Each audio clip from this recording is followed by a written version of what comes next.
بسم اللہ الرحمن الرحیم انما یخشی اللہ من عباده العلماء۔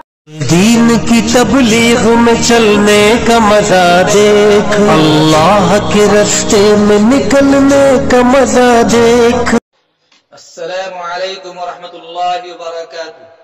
حامدا ومصلیا ومسلما۔ گرامی مرتبہ سامعین، میں آج آپ کے سامنے مبارک محفل میں ایک اہم حساس عنوان لے کر حاضر ہوا ہوں۔ لاک ڈاؤن کی چھٹی میں اساتذہ و ملازمین کی تنخواہ کا مسئلہ۔ مدارس اسلامیہ و مکاتب دینیہ کے منتظمین و ذمہ داران حضرات اور مدرسین و ملازمین اس کنفیوژن کے شکار ہیں کہ لاک ڈاؤن کی چھٹی میں اساتذہ و ملازمین تنخواہ کے حقدار ہیں یا نہیں۔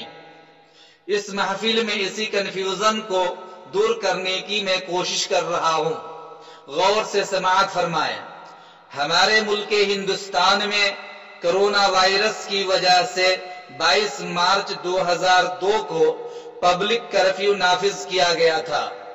پھر 2 دن بعد 24 مارچ کو پورے ملک میں باضابطہ رات کے 12 بجے سے لاک ڈاؤن لاگو کر دیا گیا۔ پھر کیا تھا lockdown 1، lockdown 2، lockdown 3، lockdown 4، یہ سلسلہ وار لاک ڈاؤن چلتا رہا۔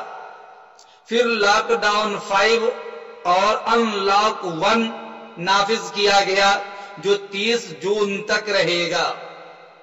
یہ یاد رکھیے، تمام مدارس اسلامیہ و مکاتب دینیہ عامتاً 10 شوال کو کھول دیے جاتے ہیں اور باضابطہ تعلیم کا آغاز کر دیا جاتا ہے، لیکن اس وقت تمام مدارس اسلامیہ و مکاتب دینیہ بند ہیں۔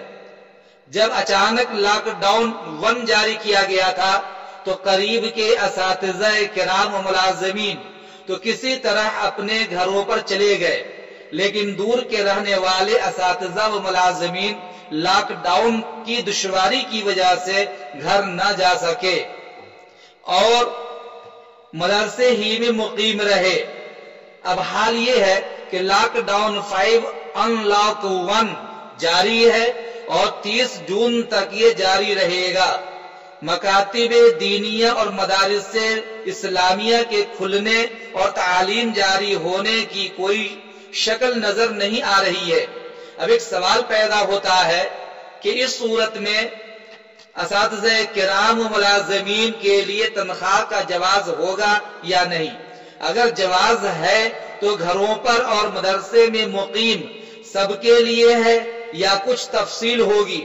اور اگر تنخواہ کا جواز مذکورہ دونوں طرح کے لوگوں کے لیے ہو تو پھر سب کو ان کی متعینہ تنخواہ دی جائے گی یا کسی کے لیے کچھ تفصیل ہوگی؟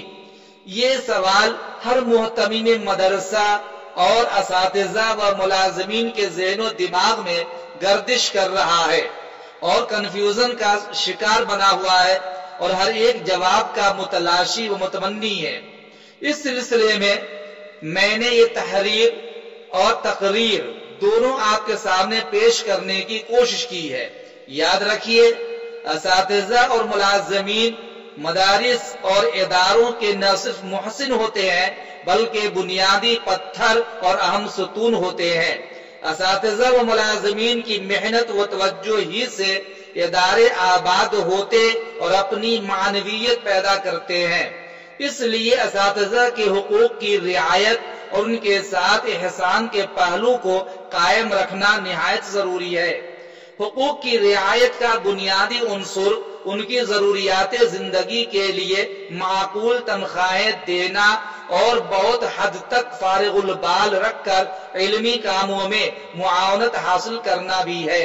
چنانچہ صحیح بخاری کی روایت ہے، بخاری شریف میں حدیث نمبر 2545 كتاب العتق عن أبي ذر قال قال رسول الله صلى الله عليه وسلم إخوانكم جعلهم الله تحت أيديكم فمن جعل الله أخاه تحت يديه فليطعمه مما يأكل وليلبسه مما يلبس ولا يكلفهم من العمل ما يغلبهم فإن كلفهم ما يغلبهم فليعينه عليه رواہ البخاری۔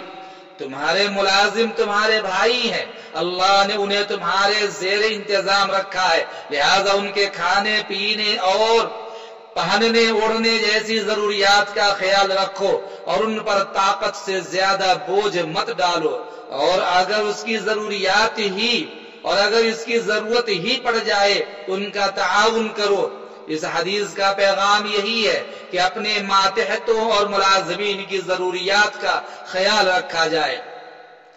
فقہی و شرعی نقطۂ نظر سے ادارے کے اساتذہ و ملازمین اجیر خاص ہیں، یعنی وہ ادارے کی ضروریات کے لیے متعینہ اوقات کے لیے فارغ ہو چکے ہیں۔ متعینہ مدت میں اپنی حاضر باشی سے یہ حضرات اپنی اجرت کے مستحق ہو جاتے ہیں، اس لیے یہ حضرات شرعی نقطۂ نظر سے اپنی تنخواہوں کے مستحق ہے اور انہیں تنخواہیں ملنی چاہیے، جیسا کہ فتاوی التتارخانیہ زکریہ جلد نمبر 15 صفحہ نمبر 281، المحیط البرہانی المجلس العلمی جلد نمبر 12 صفحہ نمبر 38 میں ایک عبارت ہے، الاجیر الخاص من يستحق الاجر بتسلیم النفس وبمضی المدت ولا يشترط العمل في حقه لاستحقاق الاجر۔ سامعین، کیونکہ لاک ڈاؤن میں ان کا ذاتی قصور نہیں ہے، بلکہ یہ ایک ہنگامی صورتحال ہے جس سے ہر شخص پریشان ہے۔ جو خود انڈین گورنمنٹ نے بھی اپنے اساتذہ و ملازمین کی تنخواہیں بالکلیہ سخت نہیں کی ہے، بلکہ 70% تنخواہ دینے کا اعلان کیا ہے۔ اس لیے وہ مدارس جن میں بجٹ موجود ہے انہیں چاہیے کہ پوری تنخواہیں دیں، اور جن کے یہاں بجٹ کم ہے وہ حسب ضرورت تنخواہ دے دیں، باقی وسعت ہونے کے بعد دیں، اور وہ مدارس جن میں بجٹ بالکل نہیں ہے وہ بعد میں ہر مہینے کی تنخواہوں کے ساتھ تھوڑا کر کے دے دیں۔ اس میں ادارہ اور مدرسین دونوں کا فائدہ ہے۔ ادارہ کا فائدہ یہ ہوگا کہ اساتذہ و ملازمین لگے رہیں گے، اور مدرسین و ملازمین کا بھی ادارہ پر اعتماد قائم ہوگا کہ وہ مصیبت کی گھڑی میں ان کے ساتھ تھے۔ اسی طرح وہ ملازمین جو مدارس میں ہیں، اگر وہ مدرسہ کا کچھ کام کر رہے ہیں، مثلا نگرانی، حساب کتاب، رسیدوں کی تیاری یا مدرسہ کے تعاون کے لیے اصحاب خیر کی ذہن سازی، تو ادارہ انہیں کچھ رقم بڑھا کر بھی تنخواہ دے سکتا ہے، ورنہ سب کو ان کی تنخواہوں کے بقدر دے۔ اس سلسلے میں ایک سوال ذہن میں آتا ہے کہ تقرری کے وقت وضاحت نہیں کی گئی تھی کہ اگر لاک ڈاؤن ہو جائے تو آپ کو اس مدت کی تنخواہ دی جائے گی۔ میں اس موقع پر کہنا چاہتا ہوں، اس سلسلے میں تقرری کے وقت وضاحت کی ضرورت نہیں ہے۔ بعض چیزیں وقت اور حالات کے مطابق طے کی جاتی ہیں اور عرف کا لحاظ کیا جاتا ہے، جیسا کہ قواعد الفقہ صفحہ نمبر 82 پر عبارت ہے، المعروف بالعرف کالمشروط۔ اس لیے اس تقرری والی بات کو لانے کی ضرورت نہیں ہے۔